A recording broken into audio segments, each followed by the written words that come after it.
সম্মানিত মুসলিম ইকরাম, আসসালামু আলাইকুম। আবারও সালাম দিচ্ছি এই কারণে আপনাদের এখানে আসতে আমার খুব ভালো লাগে। আসলে আমি মনে করি খুলনার মধ্যে সবচেয়ে শিক্ষিত মুসল্লি এখানে।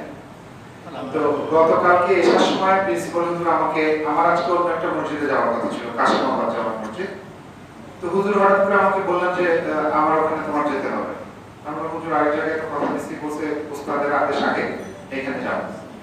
তো ওনাদেরকে রিকোয়েস্ট করে এখানে চলে আসলাম। আমারও একটু ভালো লাগে এখানে আসতে আসলে, কারণ ইংরেজিতে একটা প্রবাদ আছে, a man is known by the company he keeps। তো এইখানে এই সঙ্গীতের সাথে পরিচিত হতে, তাদের সাথে থাকতে আসলে ভালো লাগে। আল্লাহ তাআলা কবুল করুন যেন। এই জন্য আমিও একটু, আমারও ভালো লাগে আসলে আপনাদের কাছে। তো কেন ভালো লাগে এর পিছনে ওই যে বললাম, আপনারা, আমি মনে করি আপনারা একটা খুব লিটারেট একটা অডিয়েন্স, যারা আমার উস্তাদের কথা সব সময় শোনেন এবং এখানে অনেক গুণীজন আছেন, তাদের কথা শোনেন। তাহলে এই অডিয়েন্সটা লিটারেট। তাদের সাথে কথা বলতে গেলে একটু আগে থেকে প্রিপারেশন নিয়ে আসা লাগে। তো এই জন্য আমি হুজুর যখনই বলে, আমি চেষ্টা করি কিছু ব্যতিক্রমধর্মী কিছু কথা আপনাদের সাথে আলোচনা করার জন্য আমি একটু চেষ্টা করি। আজকেও আমি ইনশাআল্লাহ চেষ্টা করব একটু ভিন্নতর কথা বলার জন্য। আমি চেষ্টা করব ইনশাআল্লাহ যাতে শুধু কথার জন্যই কথা না, শোনার জন্যই শোনা না, আমি যাতে বলে এটা আমার জন্য একটা রিমাইন্ডার হয়, আর আপনাদের যেন কিছু পাথেও হয়, যেটা দিয়ে আমরা কোনো কিছু কাজে লাগাতে পারি, যেটা আমাদের এই দুনিয়া এবং আখিরাতে আমাদের কাজে লাগে ইনশাআল্লাহ তাআলা। খুতবা ইনশাআল্লাহ চেষ্টা করব মনোযোগ দিয়ে শোনার। এমনিতে আপনারা মনোযোগ দিয়ে শোনেন, তারপরেও জাস্ট আপনাদের দৃষ্টি আকর্ষণ, এই আর কি। তো রমজান তো চলে গেল। রমজান আমাদেরকে অনেক ট্রেনিং দিয়ে গেছে, কিভাবে ভবিষ্যৎ কাজগুলো করতে পারবো, কিভাবে আমরা প্ল্যান করব, কিভাবে জীবনটা চালাবো, এগুলো সব আমরা ট্রেনিং করে ফেলেছি, তাই না? এখন কিন্তু আমি অনেক সিনসিয়ার, আমরা সবাই অনেক সিনসিয়ার এইটা করার ব্যাপারে, ওইটা করার ব্যাপারে। রমাদান আমাদেরকে কি শিক্ষা দিয়েছে, অনেক নসিহত আপনারা 30 দিন ধরে শুনেছেন, তাই না? তাহলে আপনারা অলরেডি এখন অনেক সিনসিয়ার, অনেক সচেতন, এই ব্যাপারে তো কোনো আর দ্বিধা নেই, তাই না? তাহলে এখন যে বিষয়টি আমাদের জানা দরকার সেটা হচ্ছে প্রয়োজনীয় যে পদক্ষেপ আমাদের বাকি জীবনে নেওয়া দরকার, সে ব্যাপারে রমাদান আমাদেরকে একটা শিক্ষা দিয়েছে। সে শিক্ষাটি আমরা কাজে লাগিয়ে প্রতিনিয়ত আমরা কাজ করছি, পথ চলছি। মানুষের জীবনে একটা উদ্দেশ্য থাকা দরকার, একটা গোল থাকা দরকার। এই গোল যদি না থাকে, ফর এক্সাম্পল, আপনি এখান থেকে ডাক বাংলা যাবেন, বের হলেন মসজিদ থেকে, আপনি যদি না জানেন আপনি কোন দিকে যাবেন, তাহলে হয়তো দৌলতপুর চলে যাবেন। So you need to have a goal. জীবনের একটা উদ্দেশ্য থাকা দরকার। এই উদ্দেশ্য কি এটা আমরা জানি না। আচ্ছা থাক, খোলা রাখেন, থাক খোলা রাখেন ভাই, খোলা রাখেন, থাক থাক থাক থাক, ছেড়ে দেন, সবাইকে ছেড়ে দেন, ঠিক আছে? আপনি রাগ করেন না, থ্যাংক ইউ। এখন এই বিশ্বে যা কিছু ঘটছে, এই মুহূর্তে যা কিছু হচ্ছে, সবারই মন কাঁদে। আমি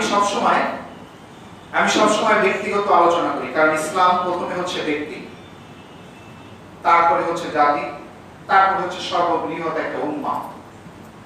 আজকে মুসলমানদের উম্মাহ, মুসলমান এই জাতিটা নির্যাতিত চারিদিকে। আজকে আমি আমার খুতবাটা একটু ভিন্ন দুটো ভাগে আমি ভাগ করেছি। আমরা আজকে একটু কথা বলবো মুসলিম জাতি নিয়ে, এই উম্মাহ নিয়ে, তারপরে আসবো মুসলিম জাতি আজকে এই অবস্থায় কেন, ব্যক্তিগত কারণ কি। এটা হচ্ছে আমার আজকের খুতবার বিষয়বস্তু ইনশাআল্লাহ তাআলা। যে জিনিস এখন বিশ্বে ঘটছে, এই মুহূর্তে চারিদিকে ঘটছে, এতে কি কারোর অসচেতন থাকা সম্ভব, বসে থাকা সম্ভব না? কারোর চুপচাপ কিছু বসে বসে ঘুমানো এখন সম্ভব আর নয়। মুসলমানদের বিরুদ্ধে অমুসলিমরা আজকে যা এখানে করছে, তাতে আমাদের পরিস্থিতিটা এখন কি দাঁড়িয়েছে? আমরা মুসলমানরাই মুসলমানদের বিরুদ্ধে, এখন অমুসলিমরা সবাই আমার বিরুদ্ধে, আমাদের বিরুদ্ধে। গতকালকের খবরে ফিলিস্তিনি যুদ্ধ বিরতি হয়েছে, যারা জানেন না তাদের জন্য আনন্দ মিছিল হচ্ছে। আপনার আনন্দ লাগছে? আনন্দ লাগার একটা সূক্ষ্ম কারণ আছে এখানে, দেখেন কথাটা কি? যুদ্ধ বিরতি। বিরতি মানে intermission. It will start again. Why not stop? It didn't stop. It's just a বিরতি। তাহলে এবার পিছনে আসেন। আমাদের যাদের বয়স 50 বছর বা 40 বছর, তারা এটা দেখতে দেখতে দেখতে দেখতে গ্যাংগ্রিন হয়ে গেছে আমাদের। সিজনাল গনের মতন আসে কিছুদিন পর পর। আমরা আসে, আমরা কষ্ট পাই, আমরা চাঁদা তুলি, আমরা সাহায্য পাঠাই। আমরা এখন সর্বোচ্চ করছি কি জানেন? ইউনিভার্সিটির প্রফেসররা ওনারা হ্যাশট্যাগ দেয়। হ্যাশট্যাগ বুঝেন? আপনারা যারা বুঝেন না তাদের জন্য আমি বুঝাই বলি। হ্যাশট্যাগ ফেসবুকে কিছু কথা লিখলে, ধরেন আমি যদি ফেসবুকে লিখে দেই কোন একটা ছবি দিয়ে, আমি যদি লিখে দেই সিদ্দিকিয়া মাদ্রাসা, তাহলে যারা সিদ্দিকিয়া মাদ্রাসা টাইপ করবে তারা ওই ছবিটা দেখবে। আমি যদি ওর নিচে লিখে দিই আপেল, তাহলে যারা আপেল লিখবে তারা এই মাদ্রাসাটা দেখবে। এটাকে বলে হ্যাশট্যাগ। ছোট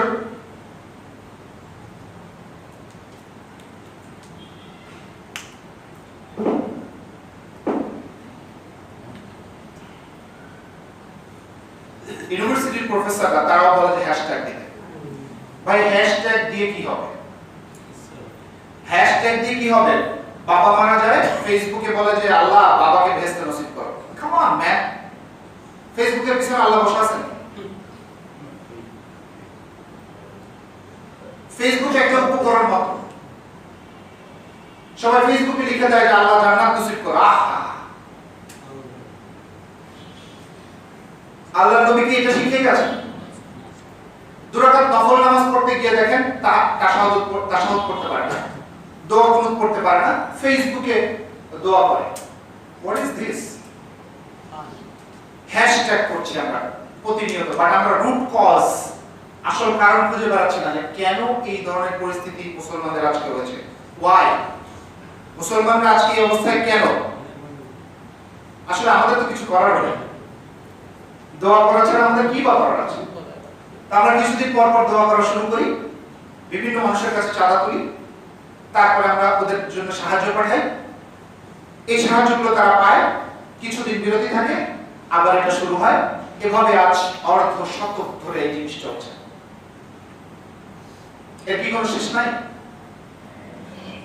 আজকে আমরা কিছুক্ষণের জন্য স্তব্ধ হয়ে যাই, খুশি হয়ে যাই, মিছিল করি, সব থেমেছে। ফিলিস্তিনের ছোট ছোট বাচ্চাদের কান্না দেখলে কার না কান্না আসে? বাবা মা শেষ হয়ে গেছে, বাচ্চারা কোথায় যাবে, কি খাবে, কি করবে, কি করবে না করবে, ওই বাচ্চাটার জায়গায় আমার বাচ্চাটাকে আপনি চিন্তা করে দেখেন। Can you sleep? ঘুমাতে পারবে? ঘুমাতে পারবে না। তাহলে আমরা কেন, এগুলোর কারণটা কি? কোথায় এর কারণটা কোথায়? এর উত্তর কার কাছে আছে? যদি কেউ বলে যে হ্যাঁ আমার জানা আছে উত্তর, আমি বলবো সে সবচেয়ে বড় মিথ্যাবাদী, কারণ আমার উত্তর জানা নেই। আসলে এর উত্তর কোথায়? ইয়েস, এক জায়গায় উত্তর আছে। উত্তরটা কোরআনের ভিতরে আছে, কোরআনে খুঁজতে হবে। তাহলে কোথায়? আমরা তো কোরআনের ভিতরে, আমি তো বারবার বলেছি, আমরা সামাজিক, অর্থনৈতিক, বৈবাহিক, পারিবারিক কোন ব্যাপারগুলি কোথায় কোথায় কোরআনে আছে আমরা জানি না। তাহলে আজকের এই প্রবলেমের রুট কজ কোথায়? কোরআনের কোথায় আছে? এটা আমার প্রথম সূরা বাকারা, কারেক্ট? মাশাআল্লাহ, সূরা বাকারাতে আছে। আচ্ছা, সূরা বাকারার কোন জায়গায় আছে? সূরা বাকারাতে কয়টা আয়াত? 286। 286 এর মাঝখানের আয়াতটা কত নাম্বার আয়াত হবে? 143। 143 নম্বর আয়াতে আল্লাহ একটা শব্দ ব্যবহার করেছেন, অসাতা। অসাত মানে হচ্ছে মাঝখানে। Can you imagine? এত বড় একটা সূরা, তার একদম মাঝখানের আয়াত 143, তার মধ্যে শব্দটা অসাত। অসাতা। ওয়াজআলনাকুম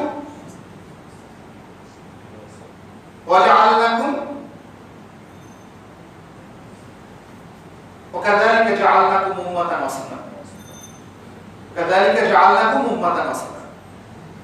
এর অর্থ যারা বুঝেন না আর কি, তাদের জন্য অর্থটা বলি, এভাবে তোমাদেরকে সৃষ্টি করেছি উম্মাতান, একটা উম্মাহ হিসেবে, ওয়াসাতান মাঝখানে, মধ্যম জাতিতে তোমাদেরকে তৈরি করেছি। এখন কি বাংলায় কথাটা শোনা যায়? আপনি চিন্তা করে দেখেন তো আল্লাহ কোথায় জিনিসটা বসাইছে? সূরা বাকারার একদম মিডল আয়াতে। শব্দটা কি? মিডল। এর অর্থ কি? মাঝখানে। আসলে কি? ব্যালেন্স। তো দুই দিকে ব্যালেন্স। ব্যালেন্স মানে কি? দাঁড়িপাল্লা। এটা বললে বলবো যে জামাত ইসলামের কথা বলে না। দাঁড়িপাল্লা মানে স্কেল। স্কেল মানে ভারসাম্য। ব্যালেন্স এটার সাথে রিলেটেড হচ্ছে জাস্টিস, বিচার ব্যবস্থা। এজন্য কোর্টের দিকে তাকাইলে দেখবেন যে একজন মূর্তিতে এরকম স্কেল ধরে চোখে পর্দা দিয়ে সারা পৃথিবীর সব বিচার বিভাগের সামনে একটা মূর্তি থাকে। তার মানে ইউ ব্লাইন্ড, যখন বিচার করবেন তখন চোখ বন্ধ রাখবেন, ব্যালেন্স করবেন। এই শব্দটা এখানে ব্যবহার করা হয়েছে। তাহলে কাদেরকে বলা হয়েছে? আমাদেরকে। আমরা কারা? মুসলিম উম্মাহ। আমাদের দেখলে অমুসলিমরা কি মনে করবে? ইটস এ ব্যালেন্সড নেশন, এটা ব্যালেন্সড জাতি। এই মুসলিম জাতিটাকে দেখার সাথে সাথে মনে হবে এটা balance. What do you mean by balance? Balance মানে যদি আপনি সর্বোচ্চ টাকার অধিকারী হন তাহলে সমস্যা, একেবারে টাকা নাই এটাও সমস্যা, মাঝখানে হচ্ছে ব্যালেন্স। এজন্য জাকাতের সিস্টেম। ইসলামকে বুঝতে হলে এভাবে যদি আপনি চিন্তা করে করে বোঝেন, জাকাত সিস্টেম মানুষকে ব্যালেন্স করে। সো এই জাতি আজকে ব্যালেন্স হওয়া দরকার। আল্লাহ তাআলা অনেক আগে বলেছেন তোমাদেরকে তৈরি করেছি ব্যালেন্স জাতি হিসেবে। এবার আপনি আমার দিকে তাকান তো, আমি কি ব্যালেন্স? আপনি কি ব্যালেন্সড? আপনার ব্যবসা কি ব্যালেন্সড? আপনি মসজিদে ঢোকার সময় কি ব্যালেন্সড? মসজিদে আসার সময় কি ব্যালেন্সড? যাওয়ার সময় কি ব্যালেন্সড? কাউকে জুতা মারেন, জুতাটা আগে নেন, এলোমেলো করে ফেলে রাখেন? বাসায় কি আপনি ব্যালেন্সড? সন্তানদের কাছে আপনি ব্যালেন্সড? পারিপার্শ্বিক অবস্থার কাছে আপনি ব্যালেন্সড? আপনার পরিবারের কাছে আপনি ব্যালেন্সড? আত্মীয় স্বজনের কাছে ব্যালেন্সড? বন্ধু বান্ধবের কাছে ব্যালেন্সড? ব্যবসায় ব্যালেন্সড? কোথায় আপনি balanced? See the root cause? আল্লাহ বলেছেন to be balanced, ব্যালেন্সড হতে। পেরেছি ব্যালেন্সড হতে? সত্যিকার নিজের বুকে হাত দিয়ে বলেন তো, are you balanced? No. You're not. So আপনি যদি ব্যালেন্স না হন তাহলে আল্লাহর কাছে আপনি ডিমান্ড করেন কিভাবে যে আল্লাহ আমাকে এটা দাও? আল্লাহ বলেছে ডু ইট, এটা করো, এটা দেবো। আমি করছি না, আমি কি করে? আমার লজ্জা লাগবে না? এই যা কিছু বলছি এটা একটা গল্প। সূরা বাকারার প্রথম অংশে বনি ইসরাইলের কথা আছে। বনি ইসরাইলরা ফাদ্দালনাকুম আলাল আলামিন, তাদেরকে খুব সুন্দর একটা জাতি হিসেবে আল্লাহ তাআলা সম্মান দিয়েছেন। মান্না সালোয়া আসতো তাদের উপর থেকে, আসতো খাবার, তাদের কাজ করতে হতো না। জানেন তো তাদেরকে বলা হয়েছিল যে তোমরা মারামারি করো না, রক্তপাত করো না, কাউকে ঘর থেকে বের করে দিও না। তারা সেটা করেছে, সবগুলো করেছে। নিজেদের মধ্যে নিজেরা মারামারি করেছে, ঘর থেকে মানুষগুলোকে বের করে দিয়েছে। নিজেরা নিজেরা যখন মারামারি করে দুর্বল হয়ে গেছে, পার্শ্ববর্তী সব জাতি বেবিলনের এরা এসে তখন তাদেরকে অ্যাটাক করছে। যখন তাদেরকে অ্যাটাক করছে, ধরে নিয়ে গেছে, অ্যারেস্ট করছে, আটকাইছে। এখন ইসরায়েল যে মুসলমান, বনি ইসরায়েলের যে মুসলমানগণ, তাকে মুসলমান সেই সময় মুসলমান কিছু ছিল, তারা তখন বলছে আমাদের ভাইরা আটকা, এদেরকে ছাড়াইতে হবে, তোমরা সাহায্য করো। সেম ঘটনা এখন ঘটছে না? আল্লাহ তাআলা মাঝখানে আয়াত দিয়ে বলছেন যে তোমরা এরকম করো না, তোমরা ব্যালেন্স জাতি। উদাহরণ খাবে বনি ইসরায়েল, সব বলে দিয়েছে। তারপরে আমাদের শিক্ষা হয় না, আমরা নিজেরা মারামারি করি না? একটা সংসার ভাঙতে হলে ভিতরে গন্ডগোল লাগাই দিতে হয়। ভাই ভাইতে গন্ডগোল লাগাই দিলে ওই গোষ্ঠীর মধ্যে অন্য মানুষ দেখবেন, এটা তো আপনারা জানেন। দুই ভাইয়ের গন্ডগোল লাগাতে কি হয়? বাবার সম্পত্তি শেষ হয়ে যায়, অন্য মানুষ নিয়ে চলে যায়। আজকে মুসলমানরা আল মুসলিম ও আখুল মুসলিম, কিন্তু আসলে কি আমরা তাই? আমরা নিজেরা ঝগড়া ঝাঁটি মারামারি সবকিছু করছি, যার কারণে মুসলিমরা আজকে আমাদের উপরে এত অত্যাচার করার সাহস পাচ্ছে। Because we are not United. We are not United. আমরা ইউনাইটেড না, আমরা নিজেরাই মারামারি করছি, তাই না? সত্যি কিনা? আমরা নিজেরাই মারামারি করছি কিনা? আমার পরিবারে, আমার সমাজে, আমার রাষ্ট্রে, আমার সমস্ত জায়গায় আমরা মুসলিমরা মারামারি করছি কিনা? আমরা যদি করেই থাকি তাহলে আমরা এই উম্মাতান ওয়াসাতান না। ভাই, ওয়াসাতা শব্দটা এখানে মাসদার হিসেবে ব্যবহার হচ্ছে, হাইপারবোলাইজ হিসেবে ব্যবহার হয়েছে। আপনারা যারা আরবি জানেন না তাদের জন্য একটু কষ্ট হবে। তাদের জন্য বলছি যে সুপারলেটিভ ডিগ্রিতে যা ব্যবহার করা হয় অর্থাৎ ম্যাক্সিমাম অর্থ দেয় যেভাবে এখানে মাসদার হিসেবে অসাতান ব্যবহার করা হয়েছে। It's a very technical word আল্লাহ তাআলা ব্যবহার করেছেন। একটা ব্যালেন্স জাতি হওয়ার জন্য যে শব্দ ব্যবহার করা দরকার সেখানে ব্যবহার করেছেন। Quran is a amazing book if you know ইট।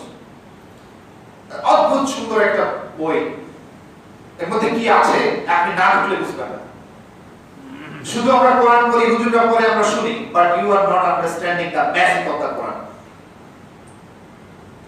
হুজুর সাল্লাল্লাহু আলাইহি ওয়াসাল্লাম জাদুকর বলতো না? জানেন তো? কেন হুজুর সাল্লাল্লাহু আলাইহি ওয়াসাল্লাম কি ম্যাচ দিয়ে কবুতর বানায় দিত? আঙ্গুলের ইশারায় চাঁদ কাটছিল। রাইট? কি করছেন উনি? উনি কোরআন পড়তেন। উনি কোরআন পড়তেন আর ওরা শুনতেন। এই জন্য ঠেকানোর জন্য বাইরের লোক যখন আসতো তাদেরকে বলতো যে ওইখানে একটা লোক আছে, তার কাছে যেও না। উনি যা বলে স্ত্রীর কাছ থেকে স্বামীকে নিয়ে যায়, স্বামীকে স্ত্রীর কাছ থেকে নিয়ে যায়, ভাই থেকে আলাদা হয়ে যায়, সংসার থেকে অন্য লোক চলে যায়, তার কাছে গেলেই আর কেউ আসে না, সব তারপরে ফিরে তোমরা কিন্তু যাও না। তো মানুষ তো কিউরিসিটি, মানুষের কিউরিসিটি আরো বাড়ায় দিত। ওরা মনে করতো এটা দিয়ে মানুষ ঠেকাবে। তখন ওই লোকটার মধ্যে তাহলে লোকটা কেমন একটু দেখি, গিয়ে যখন শোনে তখন সেও ওইখানে থাকে। That's what it is. এটাই হচ্ছে কোরআন। আর সেই কোরআন থেকে আমরা আজকে দূরে, আমাদের সেই কোরআন আমাদের কাছে নাই। আমরা আজকে কষ্ট পাই কারণ আপনার হাতে যদি ফোড়া হয়, আপনি কি বলবেন যে এই হাত তুই যা, কোনো সমস্যা নেই? আপনি হাতের ব্যথা সারাবেন, ব্যথা না সারলে আপনি কষ্ট পাবেন। আপনি ডাক্তারের কাছে যাবেন, ওয়েল ডাক্তার আপনার ওষুধ দিল, ভালো হইল। ডাক্তার বললো যে ভাই তুমি এই কাজগুলি করবে না, ঠান্ডা পানি লাগাবে না, তাড়াতাড়ি ঘুমাবা, সকালে উঠবা। আপনি ব্যথা যেই ভালো হয়ে গেল সব ভুলে গেলেন। আপনি কি মনে করেন আবার আপনার একটা হবে না? আবার হবে কিনা?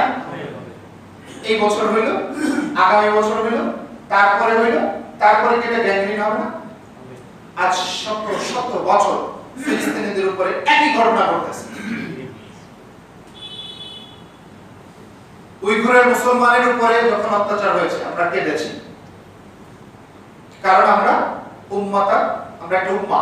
আমরা ব্যক্তির চেয়ে পরিবার, পরিবারের চেয়ে দেশ, দেশের চেয়ে আমরা we are just a nation, a big thing, part of a big thing.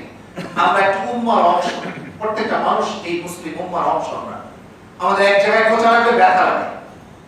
উইঘুরের মুসলমানদের যখন কষ্ট দেওয়া হয়েছে, অত্যাচার হয়েছে, আমরা কষ্ট পেয়েছি। আমরা বসনিয়া হার্জেগোভিনার মুসলমানদের কষ্টে কষ্ট পেয়েছি।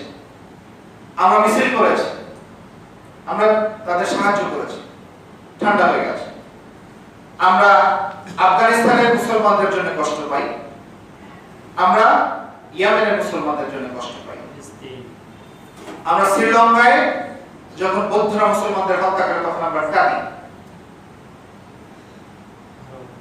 আমরা ভারতের গুজরাটে মুসলমানদের উপরে যখন অত্যাচার হয় তখন আমরা আমাদের হৃদয়ে রক্তক্ষরণ হয়। হয় কিনা? এই লিস্ট যদি আমি করি অনেক লম্বা লিস্ট হবে, কারণ আমরা একটা বডি, মুসলিম, একটা ন্যাশন, একটা জাতি, যেখানেই কষ্ট পায় সারা বডিতে কষ্ট লাগে। এটা হওয়া উচিত। আর এটা যদি না হয় তাহলে there is something wrong। আমরা এই উম্মতের একটি অংশ হওয়ার অর্থ কি? আমরা একটা উম্মাহ হিসেবে, একটা জাতি হিসেবে আল্লাহ রাব্বুল আলামিন আমাদেরকে তৈরি করেছেন। বনি ইসরাঈলের ঘটনা বলেছেন, মাঝখানে এসে বলেছেন তোমাদেরকে আমি মধ্যম জাতি হিসেবে, ব্যালেন্স জাতি হিসেবে তৈরি করেছি, কিন্তু তোমরা ওই ভুলগুলো করো না যারা ওরা যা করেছে। তা আমরা কি তা করছি? আমরা সেম ভুল একের পর এক করে যাচ্ছি। এজন্য আল্লাহ রাব্বুল আলামিন বলেছেন কাযালিকা জাআলনাকুম উম্মাতান ওয়াসাতান, যেভাবে তোমাদেরকে আমি একটা ব্যালেন্স জাতি হিসেবে তৈরি করেছি। এটার বাংলা বুঝলে আপনারা সবাই বুঝবেন, সবাই দেখবেন যে মধ্যম জাতি বলা হচ্ছে, বাট ইটস নট মধ্যম জাতি অনলি, ইটস এ ব্যালেন্স জাতি। এটা একটা সিরিয়াস অর্থপূর্ণ শব্দ, ভারসাম্য। ভারসাম্য রক্ষা করতে না পারলে এই সমাজে চলা মুশকিল। আপনার প্রত্যেকটা জায়গাতে ভারসাম্য দরকার। এই কারণে আমরা একটা মধ্যম পন্থী জাতি। এখানে আমাদের সাথে বনি ইসরাঈলের সাথে একটা মিল আছে।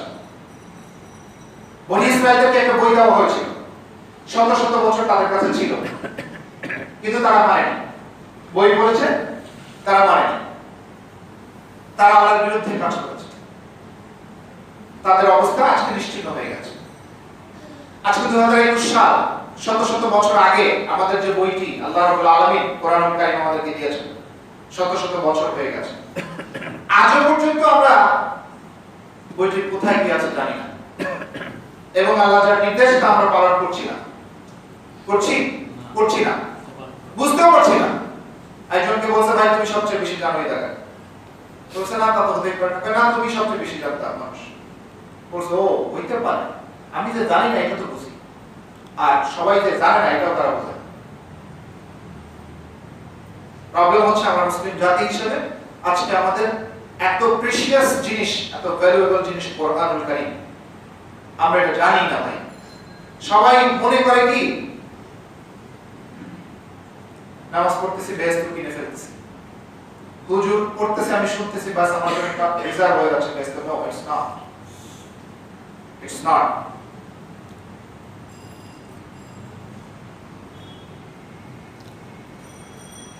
2021 সাল, এতদিন পরেও, শত শত বছর পরে আমাদের কোরআন আমাদের হৃদয়ঙ্গম হচ্ছে না। আমরা শিখতে পারছি না, বুঝতে পারছি না, জানতে পারছি না। এর কারণটা কোথায়? কোরআন কি এতই কঠিন? ফিজিক্সের চেয়ে কঠিন না, ইংলিশের চেয়ে কঠিন, এফসিপিএস ডিগ্রির চেয়ে কঠিন, পিএইচডি ডিগ্রির চেয়ে কঠিন? পিএইচডি ডিগ্রি করতে গেলে যে ডকুমেন্ট সাবমিট করতে হয়, যে প্রপোজাল দিতে হয়, একটা বোর্ড বসে। এফসিপিএস ডাক্তার যারা আছেন তারা জানেন 5 বার পরীক্ষা দিয়ে পাস করে না। এগুলো যদি সব আপনি পারেন, সেখানে আল্লাহ তাআলা বলেছেন ওয়ালাকাদ ইয়াসসারনাল কুরআনা লিযিকর, কোরআন আমি সহজ করে দিয়েছি। উনি কিন্তু বলেননি ওয়ালাকাদ ইয়াসসারনাল কেমিস্ট্রি লিযিকর, ফিজিক্স লিযিকর বলেন, বলেছে কোরআন। আল্লাহর কথা যদি সত্যি হয়, যদি তো কোনো প্রশ্নই ওঠে না, সে কথা সত্যি, তাহলে কেন আমরা পারছি না? সামান্য ইচ্ছাটুকুই তো আমি করি না, বিরাট বিজনেস অ্যাকাউন্টিং সব করে ফেলতেছি, কিন্তু আমার ইচ্ছাটুকু এটুকু হয় না যে আমি কোরআনের একটা আয়াত পড়ি, দৈনিক একটা আয়াত পড়ি, একটা সূরা মুখস্থ করি, আল্লাহর কথাগুলিকে বোঝার চেষ্টা করি। We are not doing it. আমরা করছি না, তাহলে আমরা কি করে ডিমান্ড করি যে আল্লাহ আমাদের কথার সাথে সাথে শুনবে? এসার সময় দোয়া করবেন, সকালবেলা আপনার দোয়া শুনে ফেলবে আল্লাহ, কেন? কি কারণ?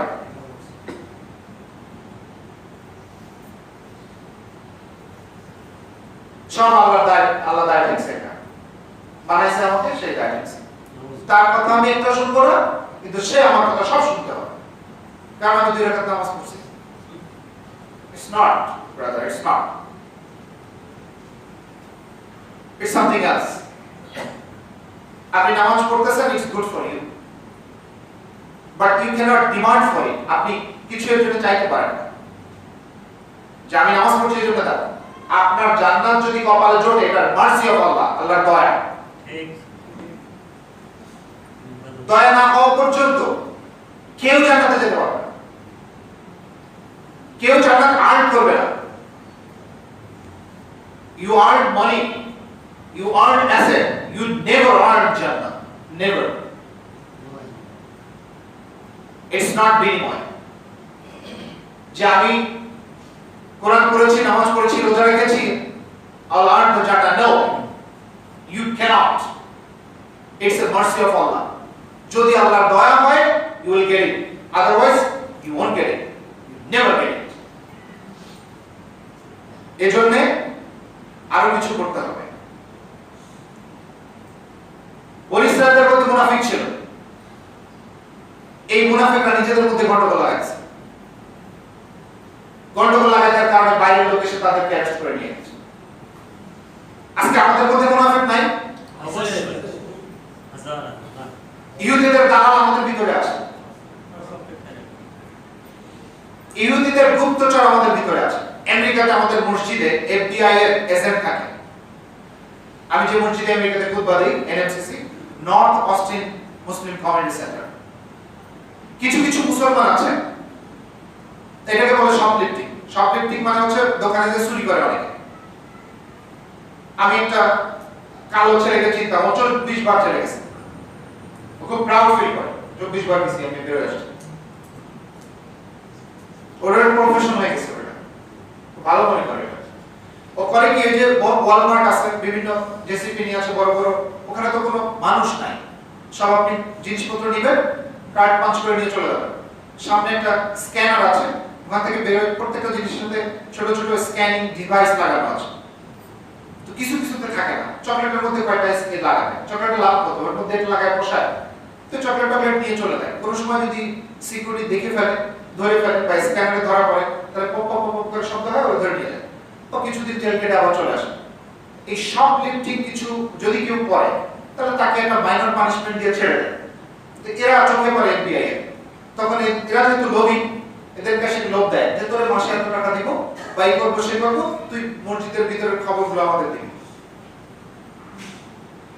তো চুপচাপ করে হুজুর বড় লম্বাকারী, ও তো এখন এফবিআই এর এজেন্ট, ওটা তো কেউ ধরবে না, খুব ভালো লাগে, টাকাও পাচ্ছে, কাজ করা লাগে না, লম্বা জামা জুব্বা লাগাই দিয়ে কোনায় বসে সবার আগে একেবারে বিশাল হুজুর, আমরা তো বোঝার কোনো কায়দা নেই। হঠাৎ করে একদিন দেখি একজন নাই, কিছুদিন আগে একজন বসনিয়ার মনে হয় মরক্কোর একজন ভদ্রলোক এশার নামাজের সময় দাঁড়ায় বলল যে I am in trouble, there are some people coming in my home.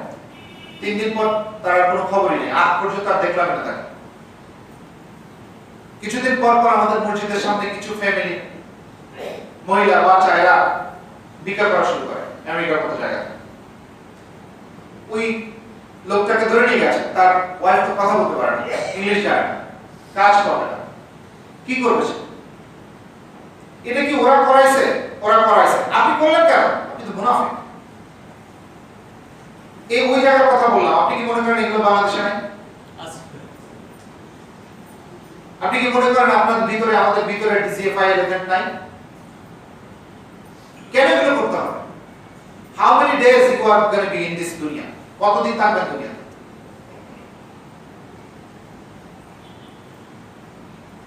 কতদিনের দুনিয়া?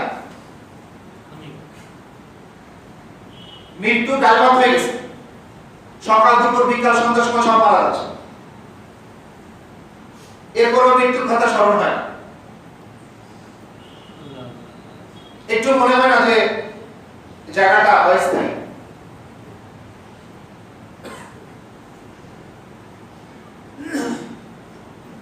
মুসলিমদের উপরে আজকে কাফেররা নির্যাতন চালাচ্ছে, এটার কারণ আমরা। ওরা সাহস পেত না, এক সময় পায়নি, মুসলমানদের ইতিহাস ঐতিহ্য তাই বলে। তখন মুসলিম একটা উম্মত ছিল, আজকে উম্মতের ভিতরে আজকে হ্যাশট্যাগ দেয় সবাই, 2 মাস আগে খুঁজে দেখেন না একজন আরেকজনকে কাফেরের হ্যাশট্যাগ দিয়ে, তুই কাফের, তুই মুনাফিক, তুই এই, তুই সেই, তোর পাঁচকলি, তোর জুব্বা, তোর এই করি, তোর চুক্তি ছোট, তোর এটা সময় ওইটা সে, এটা হ্যাঁ দেন, মানে দুনিয়ার যত সব বোগাস জিনিস আপনি ইন্টারনেট খুঁজে দেখেন, কারা বলতেছে? আমরাই বলেছি। ওয়াই? আপনারা অনেকেই বলতে পারেন যে আপনি তো এই ধরনের কথা বলেন, আপনি কেন বলছেন? আজকে আমি একটু বলতে চাচ্ছি, আমার বক্তব্যটাকে আজকে 2 ভাগে ভাগ করেছি। উম্মাত নিয়ে এক কথা বলবো, তারপরে ইন্ডিভিজুয়াল লেভেলে চলে আসবো, আমার এখন 10 মিনিট সময় আছে, বাকি 10 মিনিট আমি ইন্ডিভিজুয়াল লেভেলে চলে আসবো যে এই কজটার সমাধান কি, সে ব্যাপারে কথা বলবো ইনশাআল্লাহ।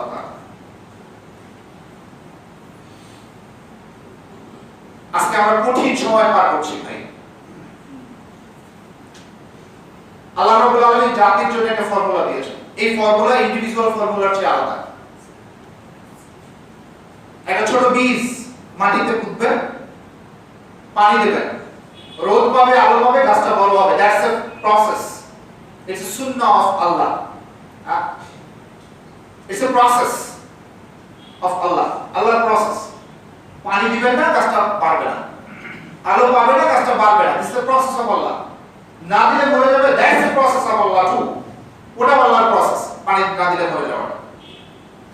মুমিন মানুষ কোরআন পাবে, বাড়বে তার আত্মা, কোরআন পাবে না, আত্মা মরে যাবে, ইটস এ প্রসেস।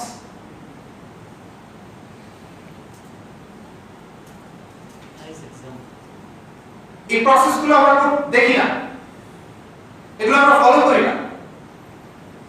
আমরা শুধু বড় বড় কথা বলি, কথা শুনি, মসজিদের মধ্যে আসি, শুনি, বের হয়ে গেলে শেষ হয়ে যায়, আর মনে থাকে না। এরকম না, ভাবতে হবে। আল্লাহ তাআলা ভাবার সময় দিয়েছেন, বিবেক দিয়েছেন। আল্লাহ তাআলা আপনাকে খলাকনাল ইনসানা ফি আহসানি তাকবীর, সবচেয়ে সুন্দর আকৃতিতে সৃষ্টি করেছেন। The best creation of the world. Why you are best? বদমাশি করার জন্য? No, you have বিবেক। আপনাকে বিবেক দিয়েছে আল্লাহ তাআলা, সবকিছু ভালো মন্দ বিচার করার বিবেক দিয়েছে। আর এটা আপনাকে বলে দেবে Furqan, which is the Quran। কোরআন পার্থক্যকারী, সে আপনাকে গাইড করবে। এদিকে যাও না, এদিকে যাও না, এটা করো, এটা করো, এটা করো। দ্যাটস ইট, এটাই কোরআন। আপনি যদি নাই জানেন আপনি কোন দিকে যাবেন, আমি কোন দিকে যাব, পথ হারার মতো শুধু ঘুরে বেড়াবেন। যদি আয়নায় ভালো করে এই উম্মতটাকে দেখা হয়, প্রত্যেকটি জাতির প্রত্যেকটি মানুষ যদি এখন আয়নায় নিজেদেরকে দেখে, তাহলে সব খুঁতগুলো তারা দেখতে পাবে। আজকে আমরা নির্যাতিত কেন, এটা দেখতে পাবেন। এজন্য আল্লাহ তাআলা ইসরায়েলীদের পুরো সূরা বাকারা পুরো অর্ধেকটাতে 143 আয়াত পর্যন্ত তাদের ইতিহাস, তাদের কথা বলে তারপরে বলেছে তোমাদেরকে, বুঝি আমাদেরকে মধ্যম জাতি হিসেবে তৈরি করেছি আমি। নাও ইউ ডোন্ট, তাদের যে ভুলটা তারা করেছে এই ভুল তোমরা করো না, কিন্তু সেই ভুলগুলো আমরা করছি। এবার আসেন ব্যক্তিগত কিছু কথা বলি। আপনি যা করছেন তা যদি কোনো কারণ ছাড়া হয়, তাহলে আপনার এই করাটা মূল্যহীন ভাই। যে যা কাজ করছে এটা যদি কোনো কারণ ছাড়া হয়, তাহলে এটা মূল্যহীন। আমি জানি না আজকে আমার কথা আপনাদের ভালো লাগছে কিনা, তারপরে আমি বলছি, দেখেন আল্লাহ রাব্বুল আলামিন ভালো হতে পারে না ভাই, অনেক হয়েছে, একটু থামেন। আমি সবাইকে রিকোয়েস্ট করি 5 সেকেন্ডের জন্য চোখ বন্ধ করেন, ক্লোজ ইউর আইজ। ঘুমের জন্য বলি নাই, সত্যিকারের চোখ বন্ধ করে ভাবেন তো আপনি আসলে করছেনটা কি, এই জীবনে আপনি করছেন কি, আমি কি করছি এই জীবনে। আপনার উত্তর যদি হয় আল্লাহর অ্যাপ্রুভাল ছাড়া অন্য কিছু, আল্লাহর অ্যাপ্রুভাল চাওয়া ছাড়া অন্য কিছু যদি হয় আপনার উত্তর, তাহলে আপনার এই ভ্যালু, আপনার এই মূল্যবোধকে রিকনসিডার করতে হবে, আবার সাজাতে হবে।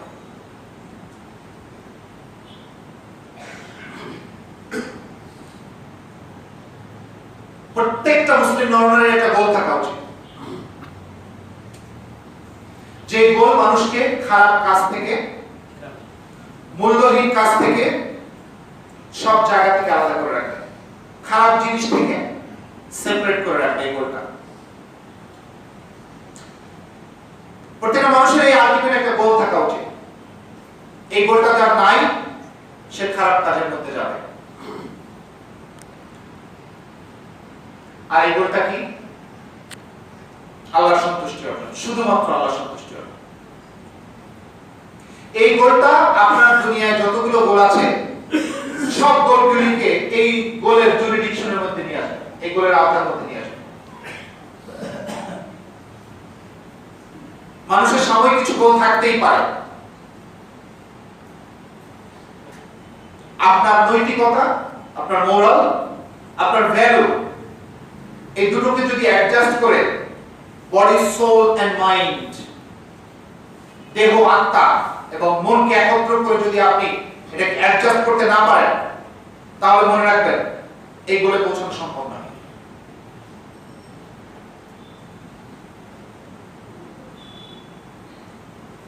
ভাই, টাকা পয়সা, সম্পত্তি, ক্যারিয়ার, এগুলি গোল না। সবাই আমরা টাকার পিছনে ঘুরছি, সম্পত্তির পিছনে ঘুরছি, ক্যারিয়ারের পিছনে ঘুরছি।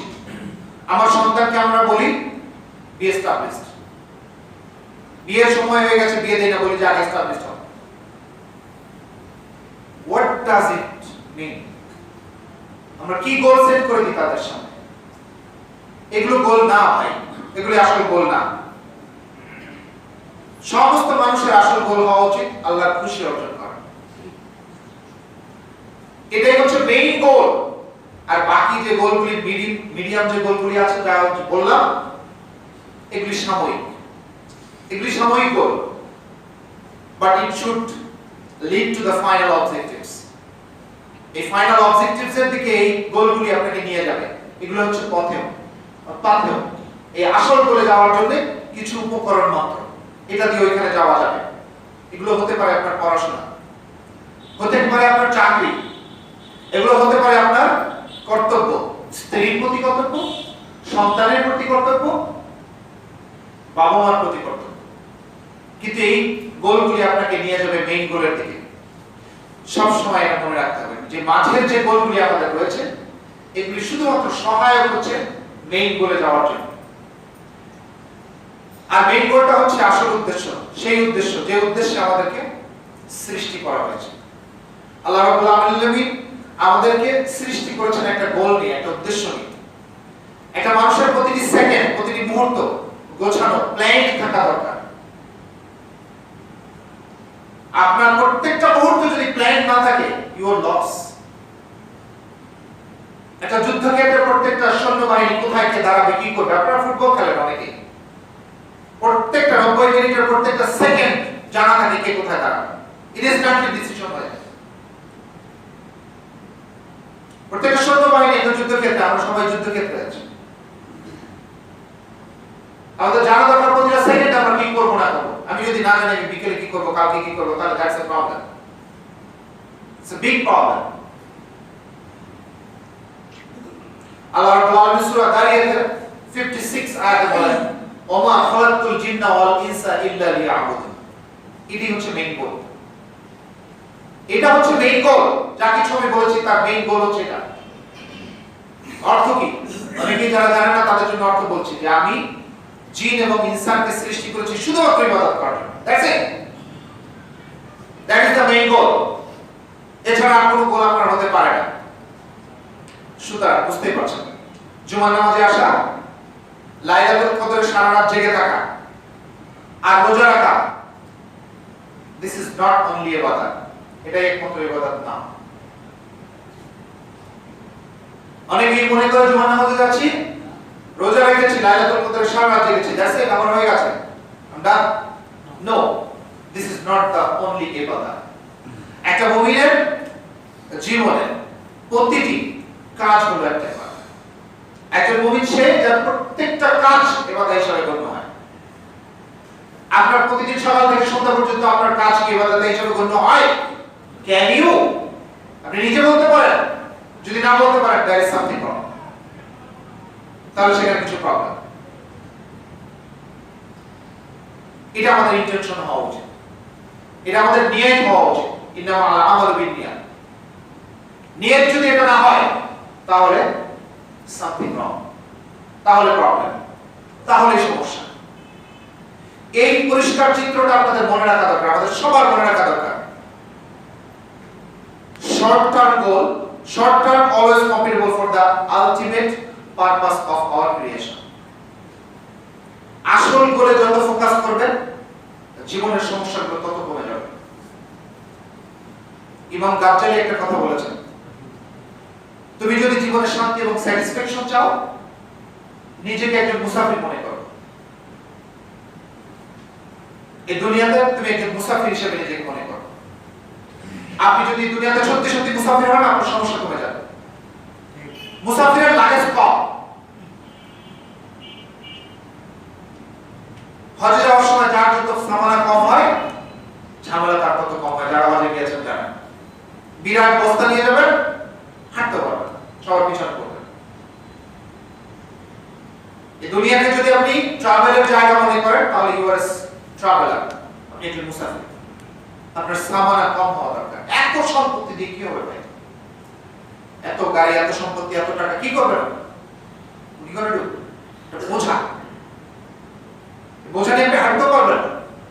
3-4 জন অ্যাকাউন্টেন্ট লাগবে, কি দরকার? আলটিমেট গোলে পৌঁছানোর জন্য এগুলি আপনার প্রয়োজন না। একটা বাচ্চা সুইসাইড করেছে, তার বার্থডে গিফট হিসেবে সে একটা প্লেন পেয়েছিল, প্লেন, রিয়েল প্লেন, সত্যিকারের প্লেন। জন্মদিনের উপহারে একটা বড় প্লেন দিয়েছে তাকে। হোয়াট? একটা প্লেন। ওর জীবনের ইচ্ছাই ছিল একটা প্লেনের মালিক হওয়া। তো সুইসাইড নোটে লিখে গেছে যে আমার জীবনের স্বার্থ মিটে গেছে, আমি আর থাকি কি করব।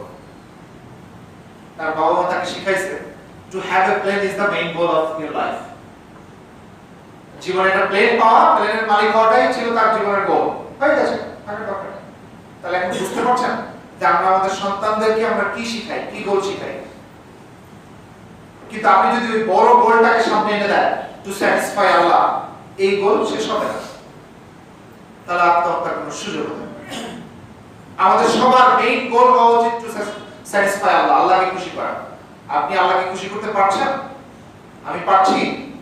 আর ইউ ডুইং? চেষ্টা করছেন? সকালে, দুপুরে, রাতে আপনার প্ল্যান আছে করার? আমাদের প্রাইম মিনিস্টার যদি এখানে আসেন, আপনারা খুশি করার জন্য কি না করবেন? একজন বড় কর্মকর্তা এখানে আসুন না, খুশি করার জন্য কি না করবেন? ডিসি সাহেব আসুন না, মাদ্রাসা ভিজিটে কি করি না খুশি করার জন্য? আজকে আল্লাহকে খুশি করার জন্য আমার কি কি চেষ্টা আছে? You need to count. আমাদের সেটা লিস্ট করা দরকার।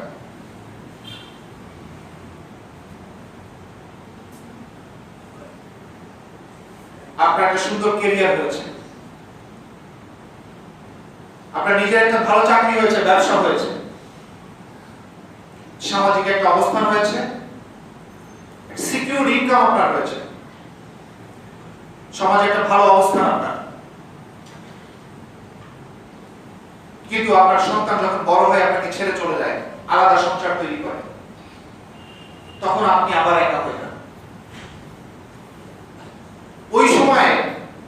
ওই সময়টাকে ইংরেজিতে বলে মিডল লাইফ ক্রাইসিস। তখন নিজেকে খুব অ্যাক্টিভ মনে হয়, নিজেকে অসহায় বোধ হয় নিজের কাছে, ডিপ্রেশনে পড়ে যায়। তখন কোনো ওষুধে ওই ডিপ্রেশন কমাতে পারে না, কোনো ডাক্তার কমাতে পারে না এই ডিপ্রেশন। তখন জীবনে প্রথমবারের মতো মনে হয়, why am I here? আমি এখানে কেন? what I'm seeking out of this life? আমি এই জীবন থেকে কি পাচ্ছি, কি পেয়েছি? জীবনে প্রথমবারের মতো তখন মনে হয়। সো এই মিডল লাইফ ক্রাইসিস মানুষকে ভীষণ বিপদে ফেলে দেয়। যারা এই মিডল লাইফ ক্রাইসিসে আছেন, কিভাবে বের হয়ে আসবেন আল্লাহর কাছে দোয়া করেন। আর যারা সামনে পড়তে যাচ্ছেন, তারা এখন থেকে প্রিপারেশন নেন, মিডল লাইফ ক্রাইসিস জীবনে না আসে। ভাই কি করছেন তা জরুরি না, কেন করছেন সেটা জরুরি। আপনি হতে পারেন একজন ডাক্তার, হতে পারেন একজন রিকশা চালক, হতে পারেন ইমাম, মুয়াজ্জিন, হতে পারেন আপনি একজন পুলিশ, উকিল অথবা ব্যারিস্টার, হোয়াটএভার। ইম্পর্টেন্ট হলো হু ইউ আর রিয়েলি, আপনি আসলে কি। Are you optimistic?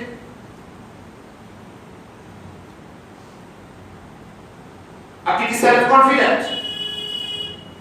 আপনি কি আত্মবিশ্বাসী? আপনি কি আশাবাদী? If you are not, you are in trouble. আপনি কি জানেন আপনি জীবনে কি চান? আপনি কি জানেন আপনি কি করতে চান এই জীবনে? আপনি কি নিজেকে অনেক বেশি ব্যস্ত রাখেন? যদি খুব বেশি ব্যস্ত হয়ে থাকেন, তাহলে একটু ভাবেন, ভাবার সময় এসেছে। একটু ভাবেন জীবনে এত সমস্যা আপনি কেন পড়ছেন, কেন চারিদিকে আপনার এত সমস্যা। আসলে আপনি কি একজন ভালো বাবা? আপনি কি একজন ভালো মা? আপনি কি একজন ভালো সন্তান? আপনি কি একজন ভালো মেয়ে? Are you really? Have you ever asked this question to yourself? জীবনে কখনো এই প্রশ্নটা করেছেন নিজেকে? আপনি আপনার সন্তানের জন্য কি একটা পজিটিভ এক্সাম্পল রেখে যেতে পারছেন এই দুনিয়াতে, যা তারা ফলো করবে? No. If not, that's a problem. That's a big problem. We need to solve this problem. এজন্য মাইন্ডসেট দরকার, আর এই মাইন্ডসেটের জন্য আরো কথা বলা দরকার, কিন্তু আমার আর সময় নেই। আমি আজকে এখানে বিদায় নিচ্ছি। যদি আবার আল্লাহ তাআলা কোনদিন আপনাদের কাছে আসার সুযোগ দেয়, ইনশাআল্লাহ মাইন্ডসেট নিয়ে কথা বলবো, কিভাবে আমরা এটা এর থেকে উত্তর আমরা উতরিয়ে যেতে পারি। তো আমি আপনাদের সবার জন্য দোয়া করছি, ইনশাআল্লাহ আপনারাও আমার জন্য দোয়া করবেন। Thank you so much. আসসালামু আলাইকুম ওয়া রাহমাতুল্লাহি ওয়া বারাকাতুহু। আমরা যে